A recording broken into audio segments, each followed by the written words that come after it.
Pràcticament 5:15 d'11 del matí. I sí, és el moment de reflexionar una estona i de fer-ho amb el Santi Recasens. Faltaria més. Molt bon dia, company. Què tal, com esteu, amics? Fantàstic, amb ganes, perquè avui la temàtica no només és de rabiosa actualitat, sinó que ens porta a reflexionar sobre moltes coses que estan passant. Però va, posem fil a l'agulla, que ja anem tard, i concretant una mica, avui ens vols explicar el que significa el Canal de Panamà, la seva incidència en quant al comerç de la zona, però també a nivell planetari, perquè té una incidència molt planetària. Què pretén exactament en Trump? Té realment carta lliure per fer i desfer el que vulgui? Tot això, Santi, si m'ho permets, ve molt a cuento perquè després de veure totes aquestes idees rocambolesques del president dels Estats Units, precisament avui que es parla que Trump anuncia aquest arancel del 25% a la Unió Europea en termes generals, és a dir, amb el que es caigui i més, ha sortit aquell vídeo d'intel·ligència artificial on d'alguna manera presenta o albira o es fa una mica el pinxo del que seria el seu propi resort, Déu-n'hi-do, a Gaza. És a dir, el seu resort en plan una mica Las Vegas, no? Una falta de respecte brutal cap a tota la desgràcia que està passant amb el poble palestí, etc. Avui no parlem d'això, potser més endavant segurament hi haurem de parlar.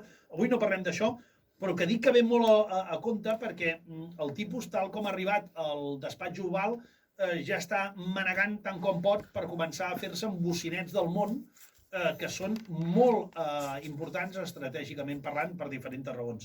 I avui ens toca parlar del Canal de Panamà.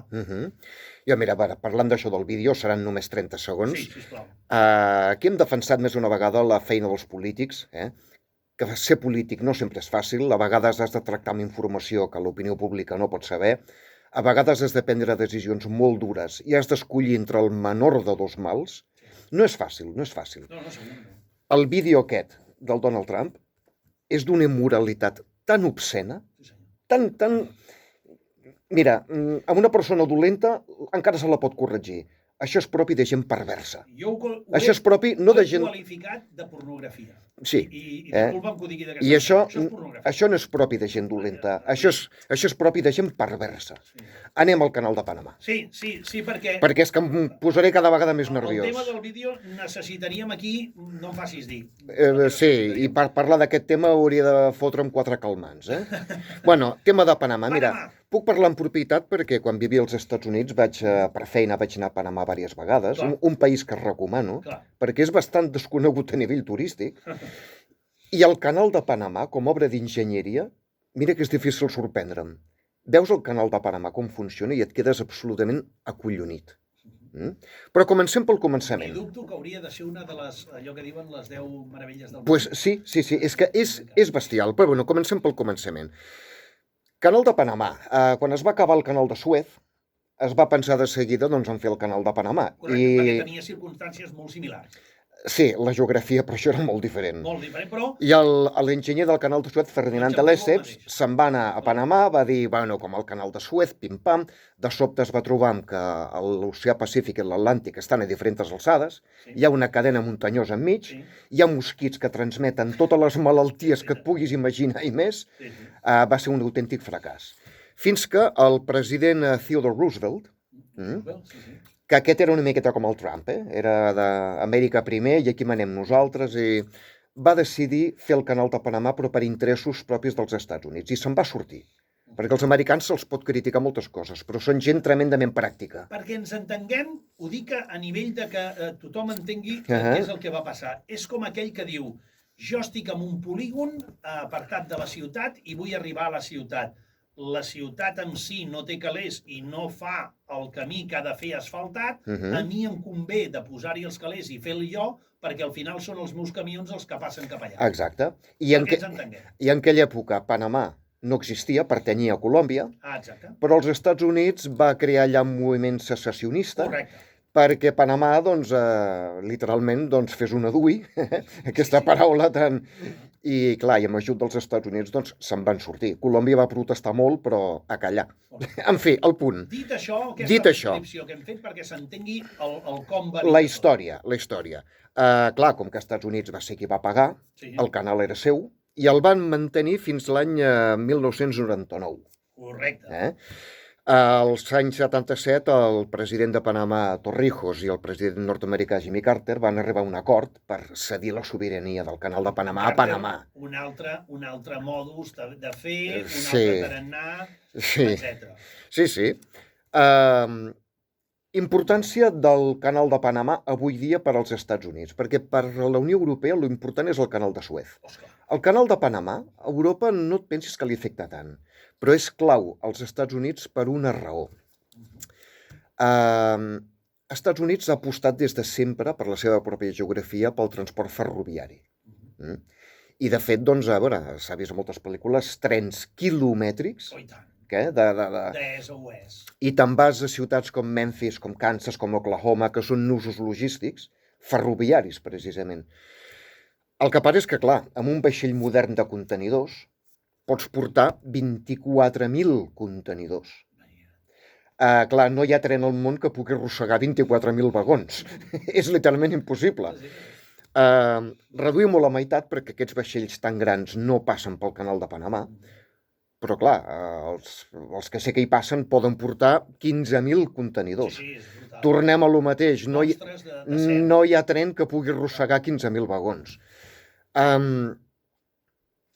Gairebé 75% de la càrrega que passa pel canal de Panamà té origen o destí als Estats Units.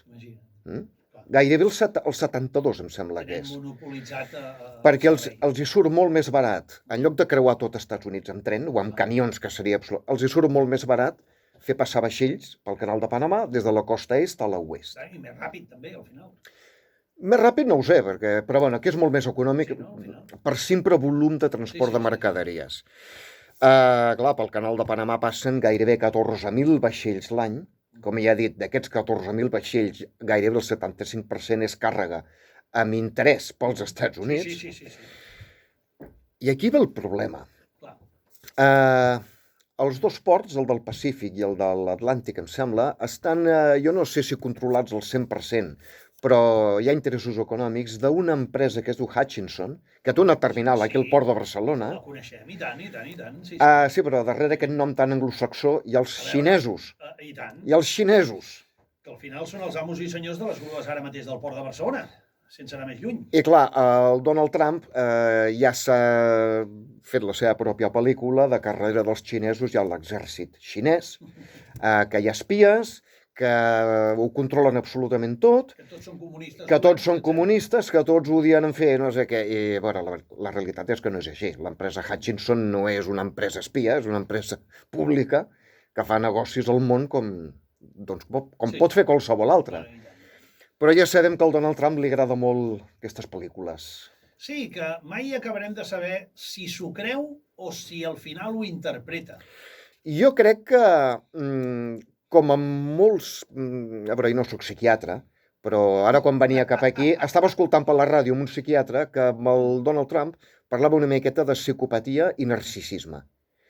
Mira, perdona, paraules que estàs dient i em posen en alerta perquè t'hagués agradat ahir l'entrevista amb l'especialista en grafologia, la grafòloga que varen tindre, la Montse Parelló, que va analitzar la signatura, la cal·ligrafia de més d'una persona coneguda i també va portar la d'en Trump. I, entre altres coses, va remarcar precisament aquest narcisisme imperiós, exagerat, fet per una grafòloga, però que al final desveia el que tots i totes sabem. Aleshores, clar, una persona que és psicòpata i narcisista, un 10% del que diu pot tenir una certa base. L'altre 90% ja és la pel·lícula que s'acaba muntant i que sobretot s'acaba creient. El punt. Què pot passar? A veure, és evident que al Donald Trump li interessa que els vaixells americans, que controli el canal de Panamà perquè els vaixells americans passarien per allà de franc. I s'estalviarien molts diners, evidentment. Però No, això no té massa sentit perquè és que violaria de forma flagrant la llei internacional, però després Panamà té una carta amagada, que això és el que molts oients no saben. Explica, sisplau, El, això és important. el tap de Darien, l'infern de Darien. Què és això? Jo he estat allà. Sí, A dintre no, perquè no n'hagués sortit. És un Clar. tram de selva que hi ha entre Colòmbia i Panamà, que els experts diuen que és el més refotut, bueno, fins al punt de que hi ha una carretera, la carretera panamericana, que va des d'Alaska fins a Argentina, Sí, senyor. i l'únic lloc on no s'ha pogut construir Sí, senyor. és precisament el tap de Darien. Per diverses raons diferents, Per geografia, per climatologia, perquè allà en aquella selva fins i tot els gats són verinosos, tot és no sé què, hi ha narcotràfic, Ara. hi ha narcotràfic, però clar, és una zona que molts immigrants il·legals creuen jugant-se la vida per arribar als Estats Units. També és veritat. I en part no s'ha fet una carretera per no facilitar aquesta immigració il·legal. Sí, senyor. Com el Trump, disculpeu el llenguatge que et diré ara, però com el Trump segueixi tocant els nassos, el president de Panamà ja ho ha dit molt clar, escolta, faig una carretera aquí al top de Darien I aquí s'ha acabat. i amb un no res tens a 1 milió d'indocumentats a les fronteres. I Poques paraules. això es veu que al Donald Trump ja no li agrada tant. Si asfalto que porto unes quantes banyeres de ciment... Home, unes quantes no, No. Construir alguna allà és No.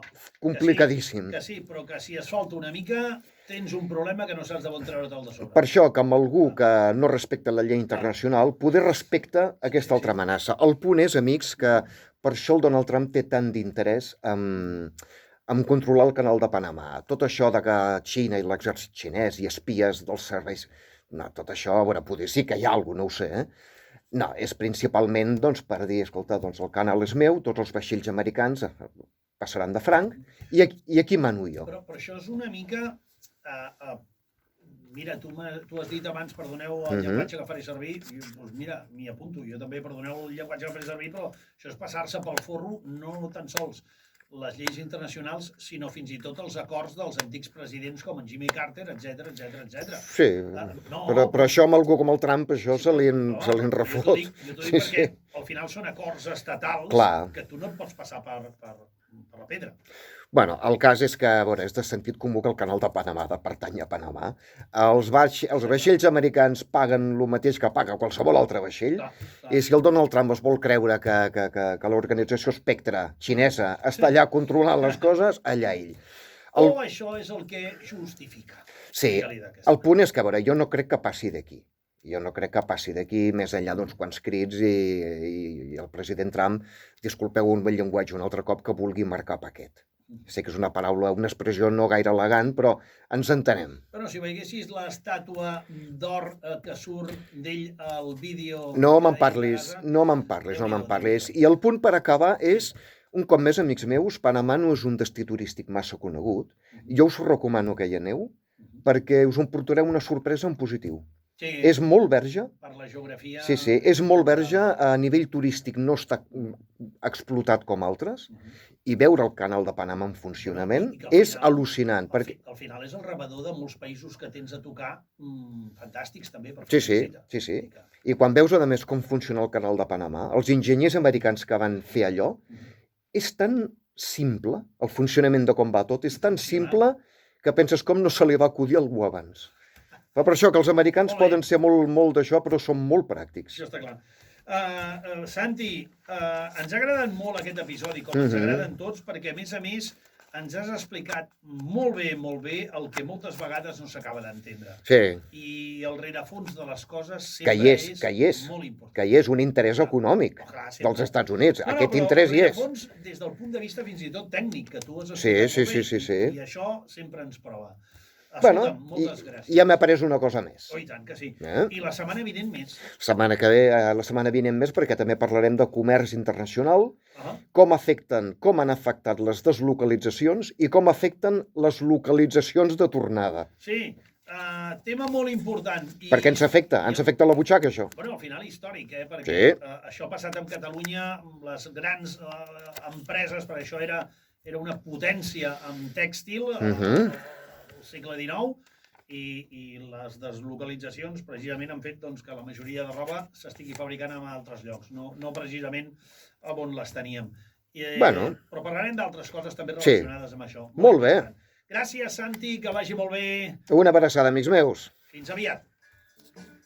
Molt bé. Muy buenos días.